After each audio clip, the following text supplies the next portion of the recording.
All right, now it is my pleasure to introduce our next conversation, making difficult leadership decisions with insight, integrity, and empathy. Eric is the Chief Executive Officer of YSC Consulting. Eric has more than 20 years experience in leadership development, organizational culture, and diversity and inclusion initiatives. He is a board director of Hip Hop Public Health, co-founded by Dougie Fresh and Dr. and Dr. Williams. Eric has coached teams and leaders throughout the FTSE 100 and Fortune 500 across advertising, media, entertainment and sports, fashion and luxury, private equity, life sciences, financial services, government, nonprofit, social change, and more. Welcome, Eric. Thank you for being here today. All right, joining Eric and yes, thank you so much for being here. I'm looking forward to learning with you today. Joining Eric in conversation, we have Noelle Johnson, global DEI strategist and trainer who has over a decade of experience working in operations across industries. Noelle has been recognized for her expertise on mentorship and sponsorship and has been featured in Forbes, Fast Company, NPR, and more. I'll pass the mic to both of you all. Thank you so much for sharing your knowledge today. Thank you so much, Mariella. It's always wonderful seeing you. And I'm so excited to have this conversation with you today, Eric. So we only have 30 minutes. I'm gonna go ahead and kick it off because difficult conversations and making difficult decisions as a leader is one of the biggest challenges that a leader will face. So my first question to you is, where does the notion of a framework of making difficult decisions come from? Can't we just focus on being objective? Yeah. Well, first off, thanks for joining me, Noelle, and thanks Mariella and everyone at Power to Fly for letting us have this conversation today. You know, I think there's been this push over the last decade or so to say, hey, if people want to make great decisions, what they need is great data. We need to know more information to be as objective as possible about the big complex decisions that leaders at every level of every kind of organization have to make every day.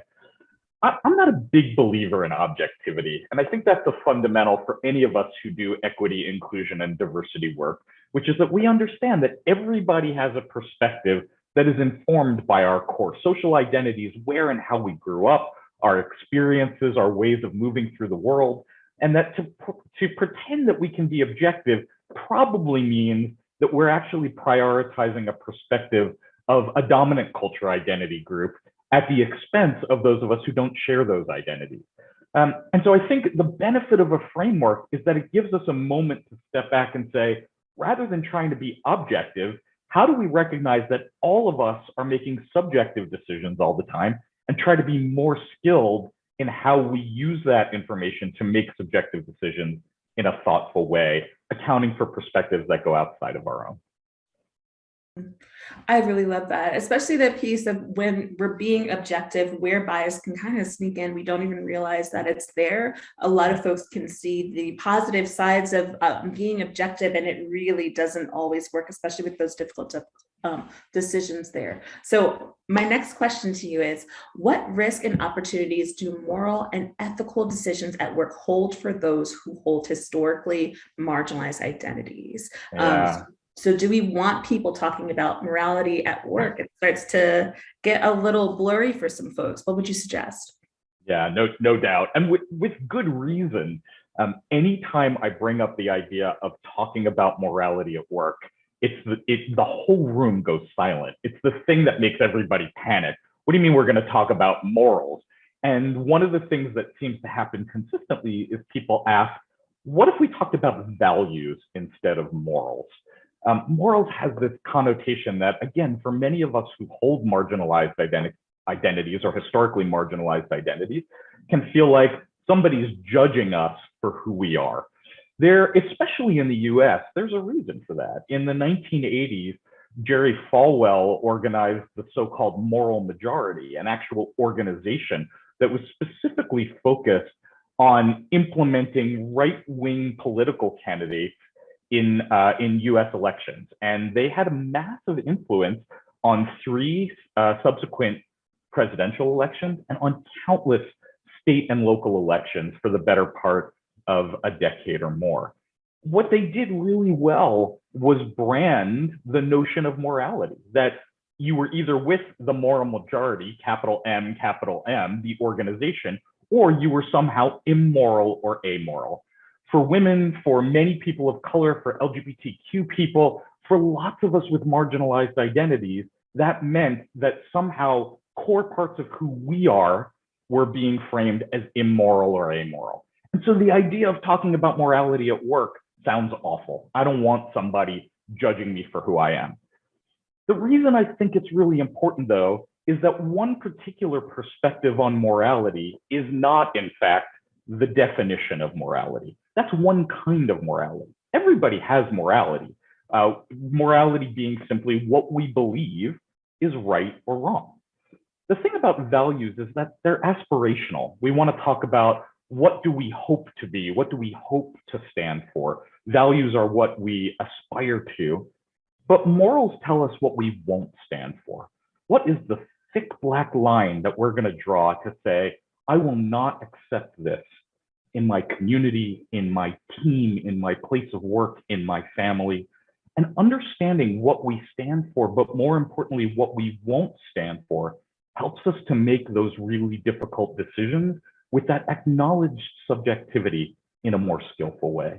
We have to take back the notion of morality and say, actually, I think it's immoral, it's wrong not to include perspectives from everyone in the room, everyone around the table, not to say that morality is the property of only a select group of people who have a particular view of it. Thank you so much, especially the history with Jerry Fallow. That's something that I hadn't heard before. So I'm hoping everybody listening is definitely learning something new. And that piece on that morality is what you won't stand for. So thank you for that. But one thing that seems to be kind of married when we're talking about morals is ethics. So how are we supposed to keep up with ethical context that is consistently and constantly changing? Yeah, great question. I think we often conflate morals and ethics, morals being what's right and wrong. And again, that's something that's internally held, but externally influenced. That's our morals. Our ethics are externally held, but internally filtered. We go, does this feel right to me? But it's not defined by an individual. Ethics are about our context. They're about what's helpful or harmful, what's beneficial or detrimental in the context that we're functioning in or operating in. So again, is it a community, a family, a team? Is it a church? Is it an organization? And understanding that the ethical context is changing faster than ever is crucial to making decisions in a responsible and empathetic way. What do I mean? Well, look at the last 2 years. Our fundamental contract with our workplaces, I don't mean our written contracts, although that's sometimes the case, I mean our psychological contract with our workplaces has changed, and it's probably changed forever. What I expect, what I need to be a healthy, productive, functioning, satisfied member of society means that the way that I engage with my work looks really different than it did prior to the start of the COVID pandemic. And so knowing that that's shifted means that something in our ethical context has also shifted. The notion of what's helpful or harmful, of what's beneficial or detrimental has changed. The same is true in terms of how we think about our core social identities.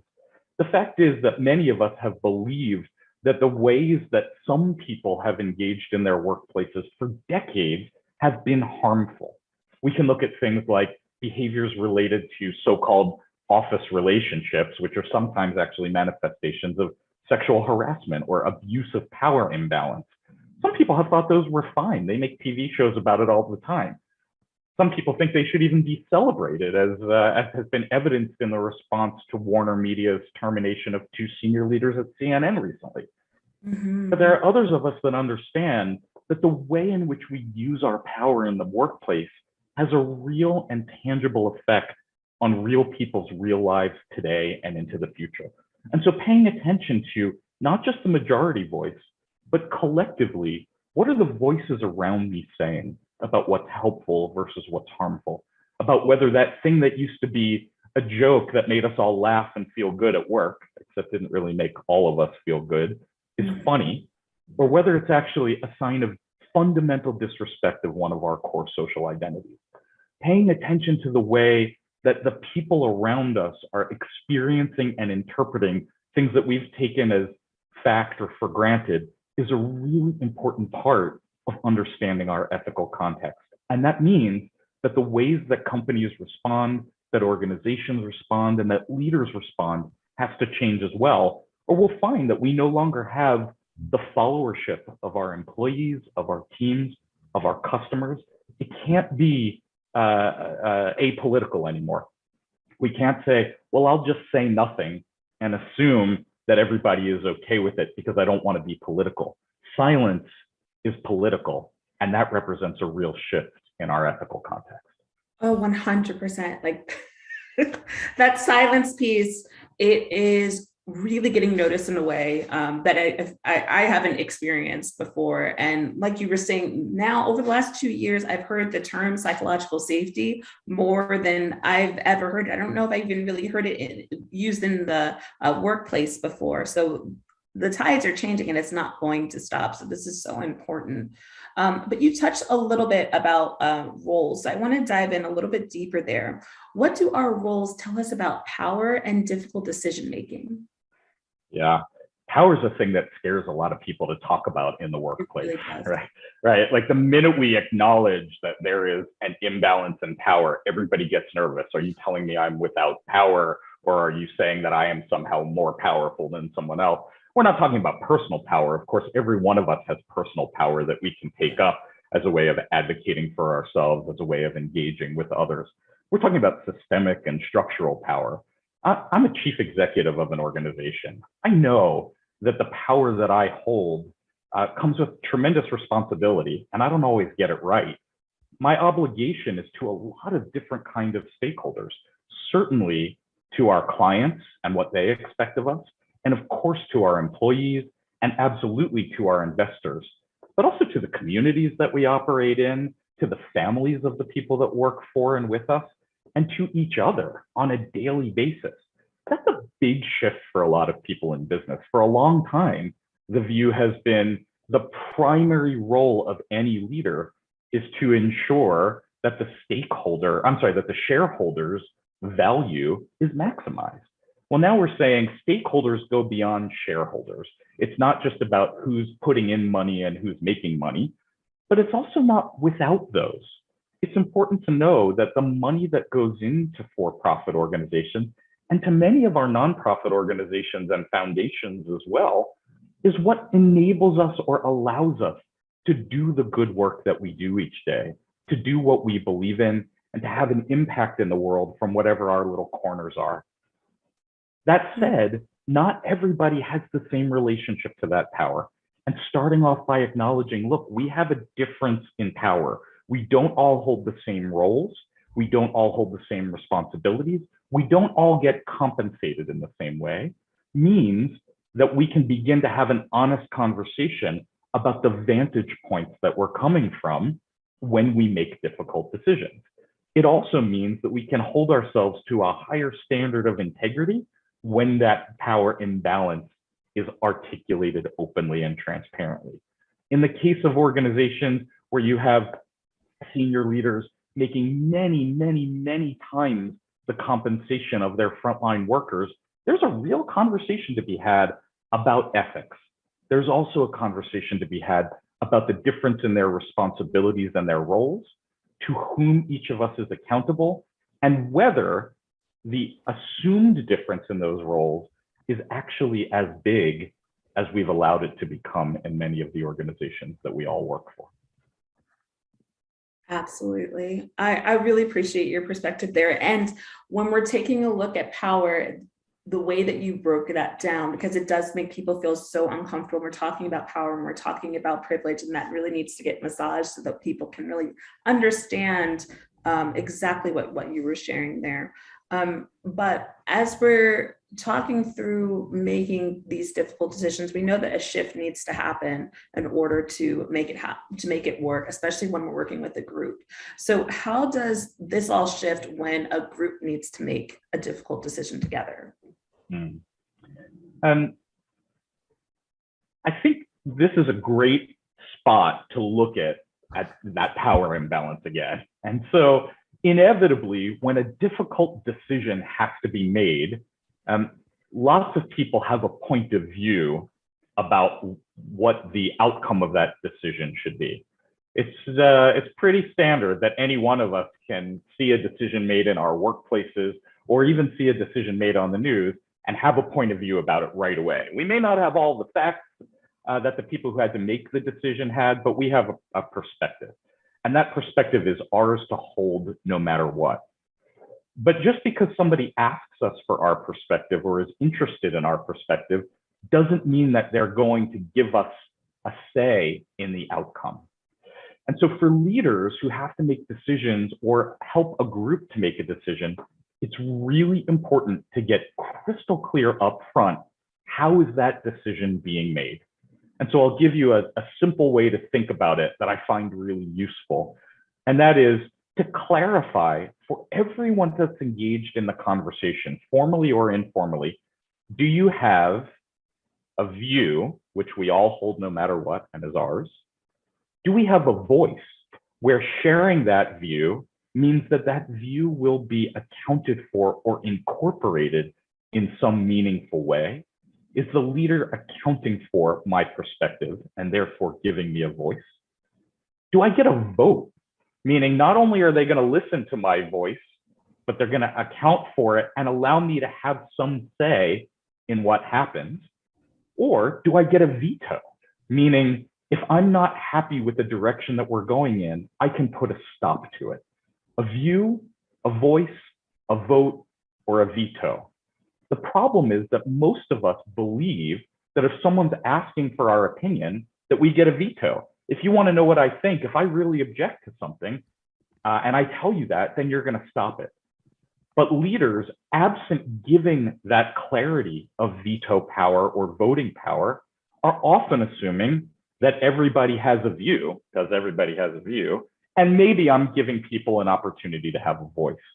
We only can address the power imbalance meaningfully if we're really clear about how decisions are being made. And so if you're a leader, the opportunity is to say to someone whose perspective you're asking for, I'm offering you a veto here, or I'm offering you a vote, and this will be decided by majority. Or I want to hear your voice, but I'm going to make the ultimate decision. Or I'm interested in your view because I'm interested in everybody's view, but ultimately this decision will be made in another way. And if you're not the leader, the opportunity is to ask, are you asking for my view? Are you giving me a voice? Am I getting a vote here, or do I have a veto? Clarifying from either side what role we hold makes it a lot easier for all of us to live with the outcome of a difficult decision. Part of what makes it difficult is that somebody's going to be unhappy. And we reduce the likelihood of us being the unhappy ones if we understand exactly what our position is from the beginning. Absolutely. And thank you so much for the answer on that and working through this as a group. But from our group, from the folks that are listening in, we have a question here. Yeah. Can you talk about the hardest decision you have ever had to make as a leader? Oh gosh. Oh, well, I probably have I probably have a ton of them. I don't know if this is the hardest one, but it was a pretty hard one. Okay. Immediately after the COVID pandemic spread around the world, we saw our business begin to fall off really quickly. Like a lot of businesses, we're a B2B, and that means that if other businesses are struggling, then one of the things that they start to do is to reduce their reliance on vendor partners and suppliers. And so we lost 50% of our business in a period of 6 weeks. That was really scary and really unsettling. And we saw that a lot of competitors in our field began to lay people off. We didn't want to lay anyone off in a pandemic. We made a decision that as a team, we were going to do everything we could to protect people's employment, healthcare, et cetera, for as long as possible. And in the end, we didn't have to lay anyone off. We didn't make any choices to change anyone's employment with us. But interestingly, at that time, we were approached by an organization in the defense industry that wanted us to work with them on their diversity, equity, and inclusion agenda. There were stakeholders who knew us really well, who had worked with us previously, who had a clear problem they wanted help addressing.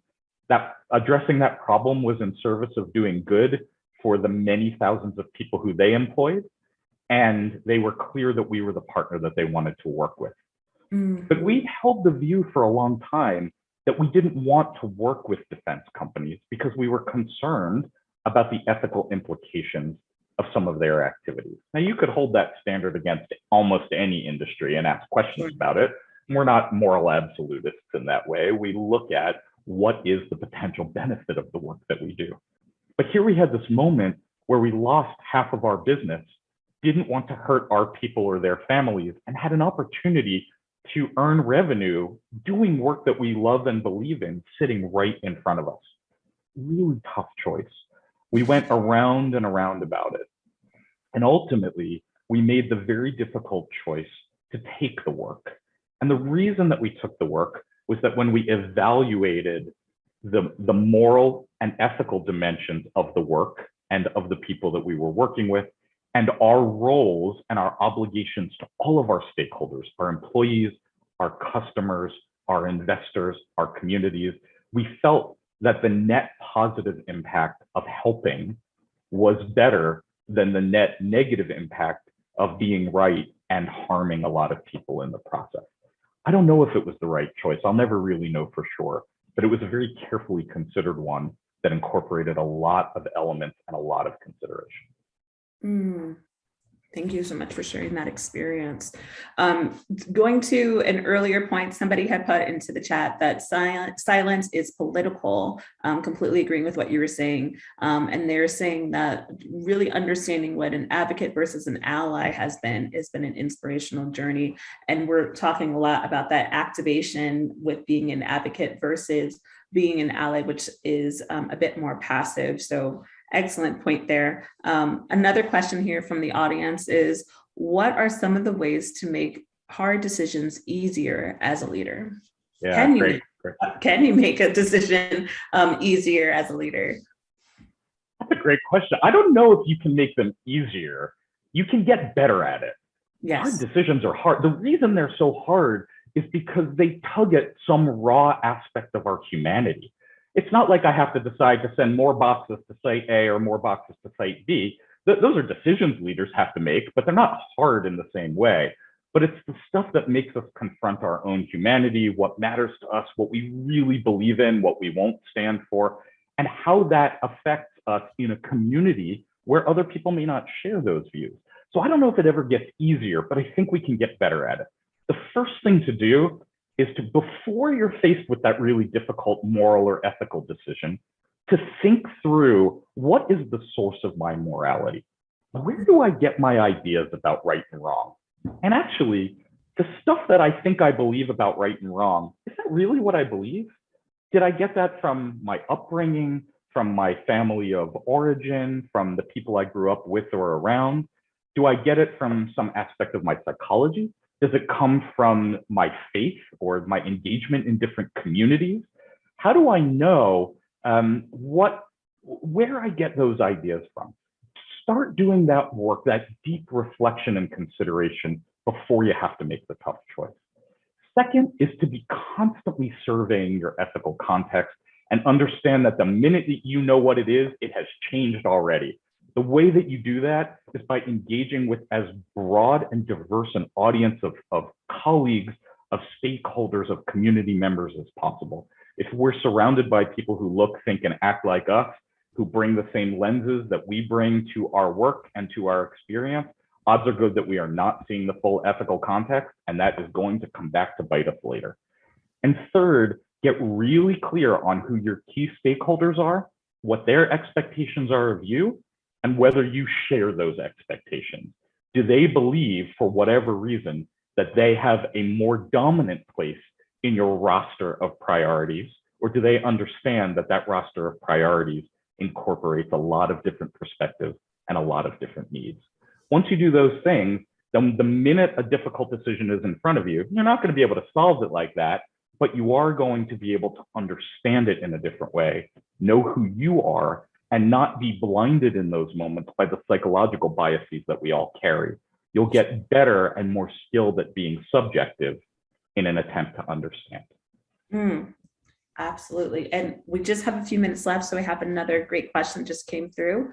Yeah. We have just, 1 to 2 minutes left. Just got a reminder here.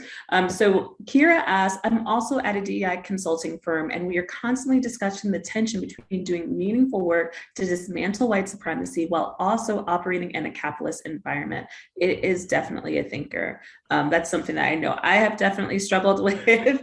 And I'm sure that you're the same, and trying to find that line. You want to make sure that the lights stay on, but you want to, keep your morals in those moments. I'm curious if, and I know this is a little rapid fire here, but what's the best approach to that when it's really struggling with those morals, when things aren't completely clear? What's the best approach when those things aren't clear? Am I getting that right, Noelle? Yes. Yeah. I think the best approach is to understand where you're coming from, and then find and engage with people who are not coming from the same place as you.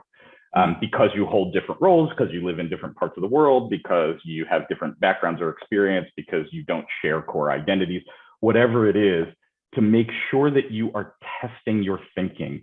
We have to assume that we're wrong more than we assume that we're right. And for people in leadership roles, we love to be told that we're right.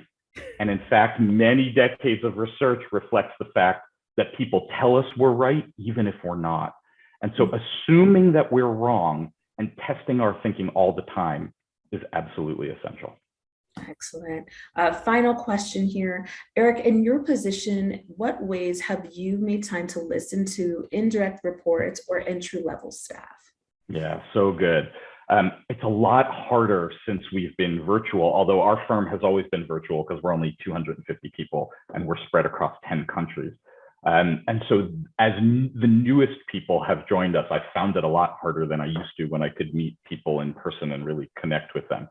And with that said, we do something we call a global home day once a month, where I have time with everybody in our entire firm for 1 day a month.